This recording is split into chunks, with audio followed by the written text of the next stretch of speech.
د الحجرات مبارکه سوره چې د قرآن عظیم الشان 49مه سوره ده په مدینه منوره کې را نازله شوې ده.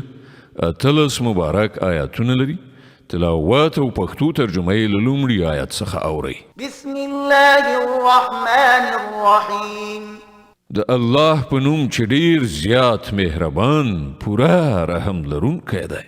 يا أيها الذين آمنوا لا تقدموا بين يدي الله ورسوله واتقوا الله إن الله سميع عليم. ای مؤمنانو د الله او د هغه د پیغمبر په مخ کې مو وړاندې کیږئ او له الله نه وویریږئ. الله د هر څه اوریدونکی او پوهیدونکی دی. يا أيها الذين آمنوا لا ترفعوا أصواتكم فوق صوت النبي ولا تجهروا له بالقول كجهر بعضكم لبعض أن تحبط أعمالكم وأنتم لا تشعرون. ای مؤمنانو خپل آواز د پیغمبر له آواز نه مه پورته کوئ او موږ پیغمبر سره په لوړه غږ خبرې کوي لکه چې په خپلو منځو کې یو له بله سره کوي. هسې نه چې ستاسې ټول کړه وړه ضایع شي او تاسې خبره هم ونه اوسئ. إن الذين يغضون أصواتهم عند رسول الله أولئك الذين امتحن الله قلوبهم للتقوى لهم مغفرة وأجر عظيم. کوم کسان چې د خدای د پیغمبر په وړاندې د غږېدلو په وخت کې خپل غږونه ټیټوي هغوی په حقیقت کې همغه کسان دي چې الله د هغوی زړونه د تقوا لپاره ازمویلي دي. د هغو لپاره بخښنه ده او لوی اجر. إن الذين ينادونك من وراء الحجرات أكثرهم لا يعقلون ولو أنهم صبروا حتى تخرج إليهم لكان خيرا لهم والله غفور رحيم. ای پیغمبره کوم کسان چې تا ته له حجرونو د باندې نارې وهي له هغو نه زیاتره ناپوهان دي. که هغوی ستا تر وتلو پورې صبر کړی وای نو د همغو لپاره بهتره وه. الله بخونکی او نهایت رحم لرونکی دی. يا أيها الذين آمنوا إن جاءكم فاسق بنبأ فتبينوا أن تصيبوا قوما بجهالة فتصبحوا على ما فعلتم نادمين. ای مؤمنانو که کوم فاسق تاسې ته له کوم خبر سره راشي نو تاسې تحقیق وکړئ. هسې نه چې تاسې کومې ډلې ته په ناپوهۍ سره ضرر ورسوئ او بیا په خپلو کړو پښیمانه شئ. واعلموا أن فيكم رسول الله لو يطيعكم في كثير من الأمر لعنتم ولكن الله حبب إليكم الإيمان وزينه في قلوبكم وكره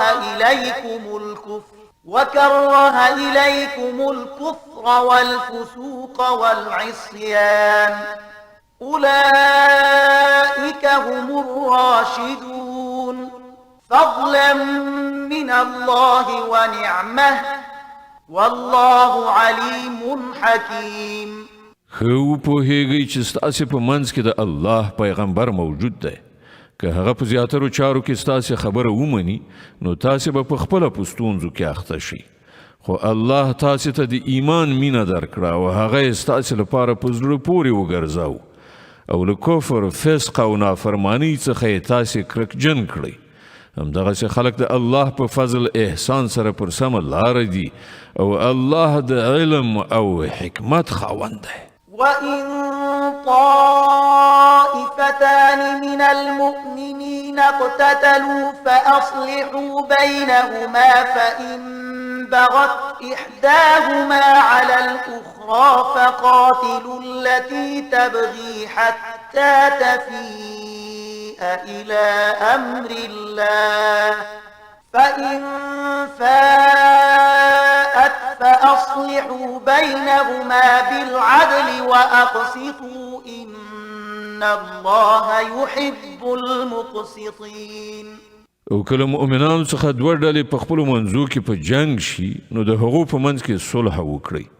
بیا کله هغو نه یوه ډله پر بلې تیری وکړي نو له تیري کوونکې ډلې سره وجنګېږئ تر دې پورې چې هغوی د الله د حکم خواته راوګرځي. بیا کله چې هغوی راوګرځي نو د هغوی په منځ کې په عدل سره سوله وکړئ او انصاف وکړئ چې الله انصاف کوونکي خوښوي. إنما المؤمنون إخوة فأصلحوا بين أخويكم واتقوا الله لعلكم ترحمون. مؤمنان خو یو د بل سره ورونه دي نو د خپلو ورونو په منځ کې مناسبات سم کړئ او له الله نه وویریږئ. هیله ده چې پر تاسې رحم وکړی شي. يا أيها الذين آمنوا لا يسخر قوم من قوم عسى أن يكونوا خيرا منهم ولا نساء من نساء عسى أن يكن خيرا منهن ولا تلمزوا أنفسكم ولا تنابزوا بالألقاب بئس الاسم الفسوق بعد الإيمان ومن لم يتب فأولئك هم الظالمون.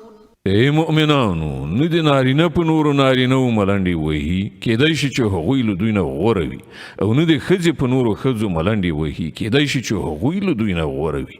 په خپلو منځو کې یو د بل عیب مه لټوئ او مو یو بل په بدو نومونو سره یادوئ.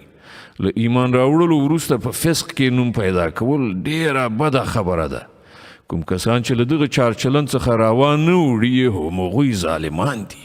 يا أيها الذين آمنوا اجتنبوا كثيرا من الظن إن بعض الظن إثم ولا تجسسوا ولا يغتب بعضكم بعضا أيحب أحدكم أن يأكل لحم أخيه ميتا فكرهتموه واتقوا الله إن الله تواب رحيم. ای مؤمنانو له ډیرو ګمانونو کولو نه ډډ وکړئ چې ځینې ګمانونه ګناه وي. تجسس مه کوئ او له تاسې نه د څوک د چا غیبت نه کوي. آیا په تاسې کې داسې څوک شته چې د خپل مړه ورور غوښې خوړل خوښ کړي؟ ګورئ تاسې په خپله د دې نه کرکه کوئ. له الله نه وویریږئ. الله ډېر ښه توبه قبلونکی او خورا مهربان دی. يا أيها الناس إنا خلقناكم من ذكر وأنثى وجعلناكم شعوبا وقبائل لتعارفوا إن أكرمكم عند الله أتقاكم إن الله عليم خبير.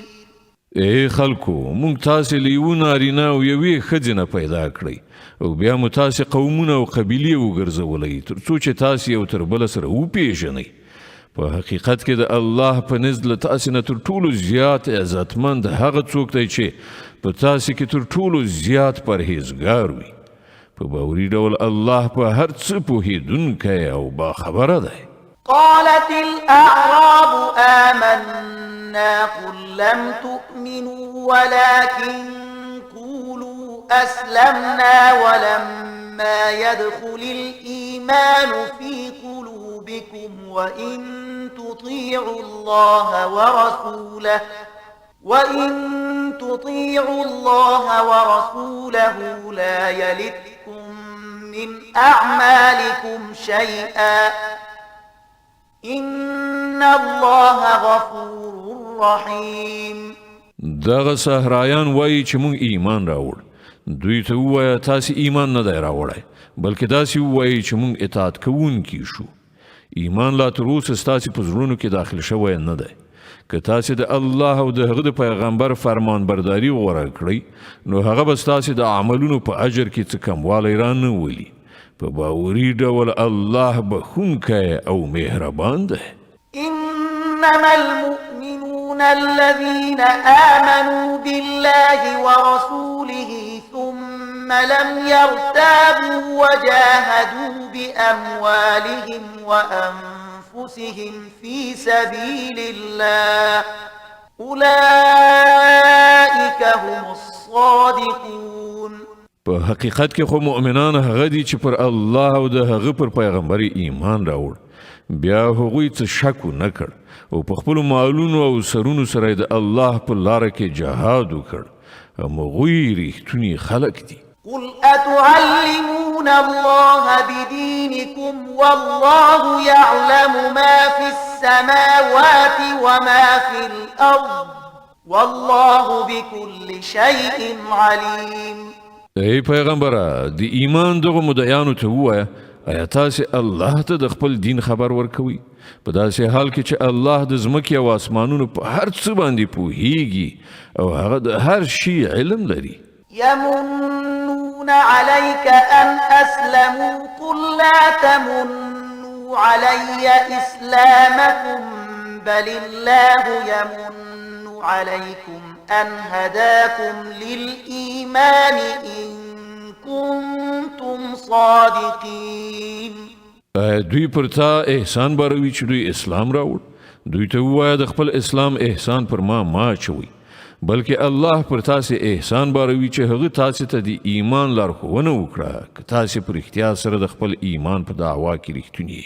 إن الله يعلم غيب السماوات والأرض والله بصير بما تعملون. الله د ځمکې او آسمانونو د هر پټ شي علم لري او هر څه چې تاسې کوئ هغه د هغو ټولو لیدونکی دی.